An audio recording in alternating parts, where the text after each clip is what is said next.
In court documents obtained by TMZ and shared with us here at Fox 11, Trevor Bauer's accuser says when she met the 30-year-old pitcher at his home in Pasadena, she got much more than rough consensual sex. A few moments later. Your text, need daddy to choke me out, being an absolute whore to try to get in on his $51 million. You say this wasn't a setup. How can you expect anyone to believe that? One eternity later. Judge has ordered a San Diego woman who's accused former L.A. Dodger pitcher Trevor Bauer of sexual assault, ordered her to pay him nearly $310,000. This woman lied and said Trevor Bauer did unthinkable things to her. Now she has to pay him $310,000 because she's a liar.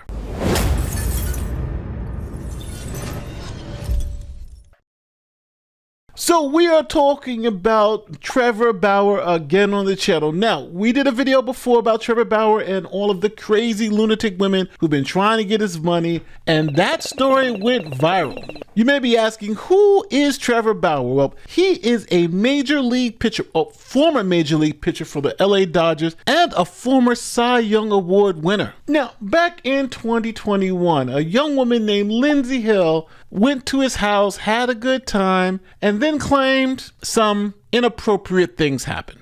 In court documents obtained by TMZ and shared with us here at Fox 11, Trevor Bauer's accuser says when she met the 30-year-old pitcher at his home in Pasadena, she got much more than rough consensual sex.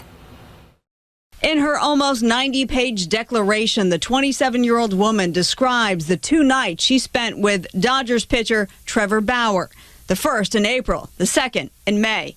The court documents include images of the accuser's injuries, but Fox 11 is not showing the photos or using the name of the accuser at this time, in policy with not identifying potential victims of abuse. Bauer's attorney says these text messages released to Larry Brown Sports show the woman requested the rough encounters. In one text, she writes, "Never been more turned on in my life. Give me all the pain."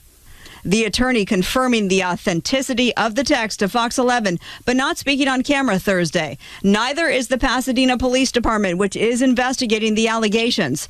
So far, Bauer faces no charges. Meantime, Bauer is still on the Dodgers roster. Manager Dave Roberts fielding questions about his status today. As of now, we're kind of in the middle of letting the commissioner's office, Major League Baseball, handle this. It's in their hands. So our plan is he is going to start on Sunday. Asked whether Roberts has spoken with Bauer? I have talked to Trevor. Can you share anything about that conversation? I can't. I don't choose to. Now, Trevor Bauer was a major league star pitcher with a $100 million contract. So you would think the Dodgers would do some investigating before they just suspended the guy, but we were in the middle of Me Too. These things were happening, so the Dodgers said he's got to go. Glenn and Lou, this is a landmark decision. It is the longest suspension of its kind, and it is a stunning move by the Major League Baseball commissioner in response to allegations of sexual assault and domestic violence. Some fans are now saying they believe this is far too harsh a punishment for a man they believe is not guilty. The firestorm swirling around Dodgers pitcher Trevor Bauer takes a shocking new turn, with Major League Baseball suspending the right-hander for 2 full seasons without pay, effective immediately.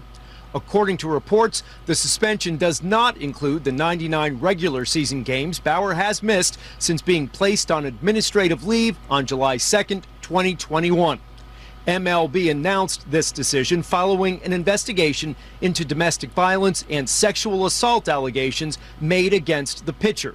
The Dodgers say the organization takes all allegations of this nature very seriously and does not condone or excuse any acts of domestic or sexual violence. Now, the good thing for Trevor Bauer is that he kept receipts, and those receipts were damning. I mean, damning. What he produced was text messages showing, forgive me, this isn't a nice way of putting it, but it's literally true, that she asked for it, that she wanted rough sex with him. They had 2 sexual encounters, and that she literally was asking for him to beat her up, to choke her out, to slap her, to punch her. And that is why she was denied the original restraining order, the permanent restraining order. Let me read to you what the judge said when denying the permanent restraining order. The judge said, Ms. Hill's injuries, stances, merely seeing photographs such as these would serve as a per se condemnation of the perpetrator of such injuries. But the judge went on to say that she believed Hill, quote, had objectively voiced consent to specific acts of rough sex, and the injuries she suffered could be viewed as a natural consequences of the acts to which she consented. Petitioner had and has the right to engage in any kind of sex as a consenting adult that she wants with another consenting adult. She was not ambiguous about wanting rough sex in the party's first encounter and wanting rougher sex in the second encounter, the judge ruled, adding that Mr. Bauer did not pursue the woman or threaten to coerce her into sexual activity. And before I give you the floor, I'm just going to read for the audience those texts, okay, that the judge was looking at that did not make their way around all the publications that condemned Trevor Bauer like that when they saw the pictures of the injuries. Here's number one. He writes, we only have segments, but he writes to her, yes, ma'am, whatever you want. She writes, butt off when it's time to choke me out. Thanks, you're the best. He writes, you want to go out, huh? She writes, see, that was a game changer. This is clearly after the first interlude. He writes, tell me more. She responds, never been more turned on in my life. Give me all the pain. Roar. Then on page 2, she writes, now that I know what it feels like to wake up from it, though it'll probably feel just as good to wake up from that. She's talking about getting choked out. He writes, God, you just turned me on so much. She writes, mission accomplished then. He writes, now I just want my arm around your neck from behind. She responds, do it harder.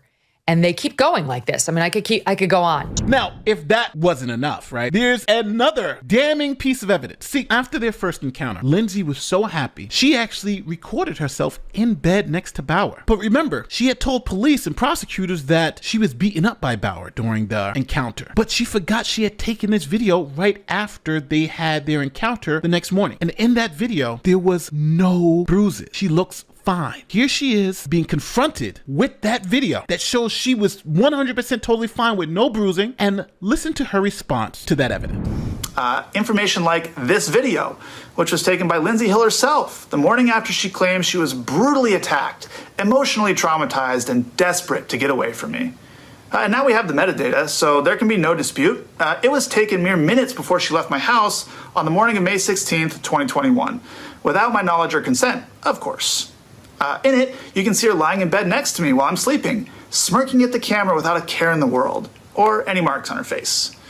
I think it paints a pretty clear picture of what actually happened the evening of May 15th and why the video was originally concealed from us. Now, after the fraud was exposed, Lindsey then went on social media and did the rounds and was trying to convince people that Trevor Bauer was really an assaulter and that she was a victim. This is what she said about the pictures that you just saw of her looking fine after the encounter.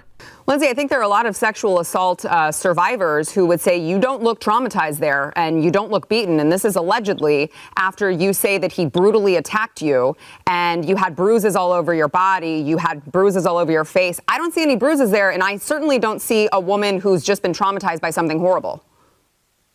Again, super valid. I think that I woke up that morning, and the best way to explain that video is I hadn't seen my entire body yet. I had no idea what had happened, considering, I was unconscious for most of it. I had no idea what had happened to my full body. But if it was that severe, wouldn't you already feel pain?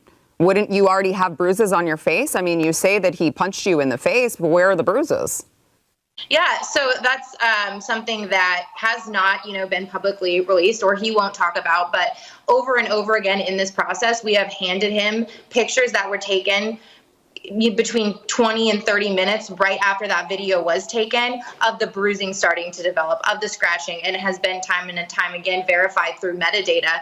It was a matter of being in the correct lighting, the spacing to take the right thing. And another difference is, iPhone camera versus a Snapchat recording that. So there is solid bulletproof evidence of those bruising marks, scratches. things that were provided to their team from day one. So it was bad lighting? That's why we don't see the bruises on her face? Now it gets even wilder because then during the court process, there's what's known as discovery. And some of her text messages to her friends had to be turned over. And those text messages weren't good. And matter of fact, here's Lindsey being challenged on her text messages. He also released these text messages that came out in court indicating that you had planned the whole thing out. So I want to read some of these texts from you to a friend between the two of you before you met Trevor, this one. Next victim, star pitcher for the Dodgers. Okay. Victim is an interesting choice of words. I'm going to allow you a chance to explain yourself. But after you agreed to meet, you asked your friend what you should steal. Your friend answered his money. He says, another one from you to a friend, I'm going to his house Wednesday. I already have my hooks in. You know how I roll. With a screenshot in which you told him, tryouts don't scare me, Bauer. Pick a day and I am there. Here are some more after you and Trevor met up. Net worth is $51 million, to which your friend responds, bitch, you better secure that bag.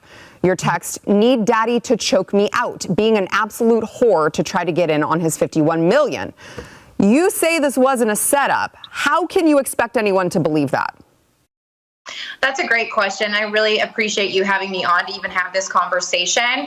Obviously, there's a lot going on around this, so I really appreciate people who are asking questions about it. The first thing I want to say is, I think that Trevor did this intentionally with the text messages and how he framed this video. There's several things in it that are not correct. And I just want to start out by saying, it's so valid for people to question those text messages. But the root of the problem here is that he is presenting this as one conversation, when in reality, he had thousands of messages to choose from, took those, made it look sequential, which it was not. There is no combined screenshot of those things going on one after the other.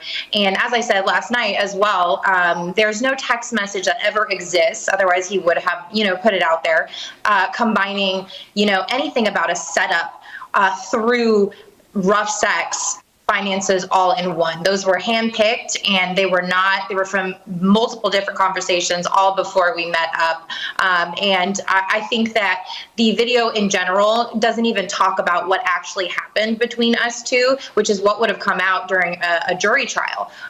These were all messages that happened before. And then, of course, the video is so valid as well for people to ask questions about.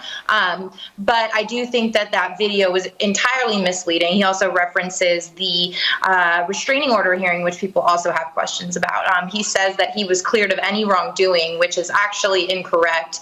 In our civil case, the judge had actually ruled that he had not been cleared of any wrongdoing, and that was a federal court judge. Now, Bauer and Hill both came to a settlement for their dueling lawsuits about 2 years ago. He had sued her for defamation and she sued him for sexual assault, but her case was going pretty bad. So essentially the settlement was, you go and live your life, I'll go and live my life, but we can't tell any more lies or do anything like that. Now, after the settlement, Hill went on social media and said that essentially Trevor Bauer gave her $300,000 to drop her lawsuit. And she didn't just say it once, she didn't say it twice, she said it 21 times. Now, since the settlement agreement had an NDA in it, each alleged violation of that NDA cost $10,000. So Bauer was saying, hey, she owes me $200,000 because she's going and saying these lies. So Lindsey just decided not to show up to the lawsuit, and the judge had no choice but to rule in Bauer's favor and not only give him the $220,000, but threw an extra $90,000 on top of that. Former Major League Baseball pitcher Trevor Bauer, out of the game since 2021 after being accused of sexual assault, will receive more than $300,000 in damages from his accuser after a judge said she violated the terms of their settlement agreement. A Los Angeles Superior Court judge on Tuesday ordered Lindsey Hill to pay the damages after Hill's attorneys sent a letter to Bauer's attorneys detailing a $300,000 insurance payment she received. The original settlement between the two parties stipulated no money be paid by either side. Bauer filed a new suit in October 2024 alleging Hill violated the terms of the agreement by claiming multiple times on social media that she received financial compensation from him. When Hill failed to contest the new suit, Judge Daniel Crowley ruled in Bauer's favor. Now, Hill responded to all this, claiming that she refused to participate in the suit in any way, shape, or form, and that she would appeal. And this appeal would be to further delay any shot that he, Trevor Bauer, ever had at getting his career back in Major League Baseball. She then went on to write, "He will never see a cent from me." The Los Angeles Dodgers released him once he was reinstated in 2023, and they paid most of the remainder of his $102 million contract. The last pitch thrown in the majors by the former Cy Young winner came on June 28th, 2021. So at the end of the day, Trevor Bauer got his money, Lindsey Hill got the shame, and now she owes him $300,000. My question to you is, Trevor Bauer's he's got $100 million in the bank. Should he even care about Lindsey Hill? Should he continue to go after this $300,000? It's nothing to him. I'll tell you what I would do. I would try to get every freaking dime from her. Yes, I would be petty like that. I would get every single dime. If she has a house, I want the house. If she has a car, I want the car. I'm garnishing her wages. I am paying someone to make sure I get every single dime. Matter of fact, if I have to pay that person the $300,000 to get the $300,000, I want that money back. And I honestly think she should be charged with a crime because what she did is criminal. She tried to extort him for millions of dollars, but that didn't happen. So he's got his $300,000. Hopefully he can get that back. But tell me what you would do in the comment section. Tell me if you think I'm being too harsh on her. He's like, Nate, let her go. It's only $300,000. To you, I would say BS. I want my money straight up. Don't forget to like, share, subscribe, do like great YouTube stuff. I'm Nate the Lawyer, and I'm out. Peace.